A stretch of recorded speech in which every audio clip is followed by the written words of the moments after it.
Nous interrompons ici ce florilège d'arnaques en tout genre pour nous demander si ce genre de pratique est relativement courante. Je le crains.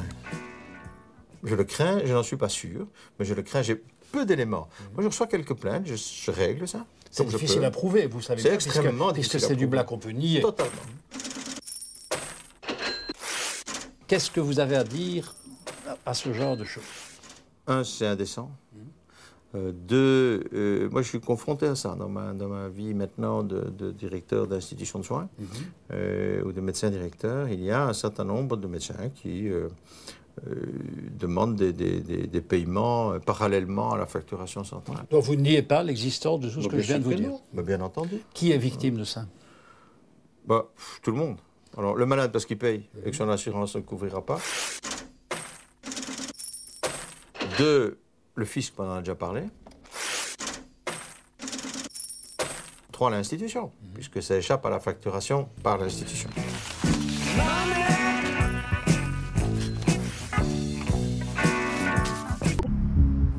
Erasme ULB, une nouvelle affaire interpellante, beaucoup plus récente celle-là.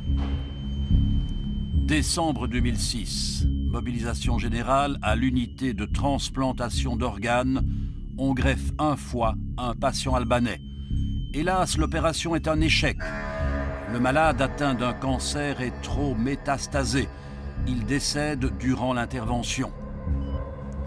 Conséquence, l'organe est perdu. Très en colère, la famille du défunt menace le personnel de l'hôpital. On doit appeler la police. On comprend alors pourquoi les proches du patient sont tellement agressifs. 8 jours avant la tentative de greffe, le professeur Michael Adler, chef de clinique, a accepté seul dans son bureau un don spontané de 5 000 € en liquide du frère de la victime. Et comme le foie n'a pas été greffé, sa famille veut récupérer l'argent. Tout cela m'a été confirmé ici tant par le professeur Adler que par la direction d'Erasme. Mais peu après, j'ai reçu ce courriel où on m'informe qu'on refusera toute interview. Motif invoqué, le personnel a déjà suffisamment souffert de cette affaire.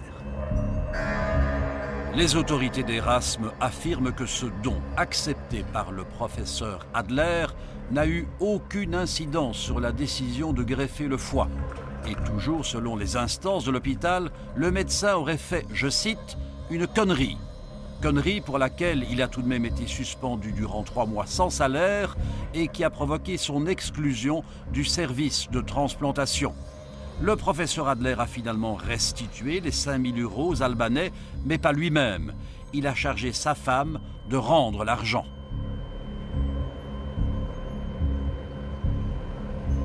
Fin de notre voyage dans les zones noires du monde médical. Avec le vieil Hippocrate et la majorité des médecins qui pratiquent honnêtement leur difficile métier, écoutons la conclusion que tire de toute cette émission le docteur De Toff. C'est lamentable. Ouais. Moi, c'est vrai. C'est indécent. Maintenant, heureusement, il y a quand même des tas de types qui fonctionnent convenablement, enfin, de types ou de bonnes femmes, et qui font les choses correctement. Mais c'est vrai que ça nous cause un tort considérable. Considérable.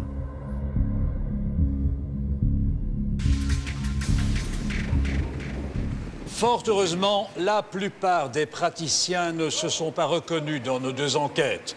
Nous espérons sincèrement qu'elles contribueront à permettre à leurs patients de mieux apprécier encore tout le dévouement et l'intégrité dont ils font preuve dans l'exercice de ce si difficile métier.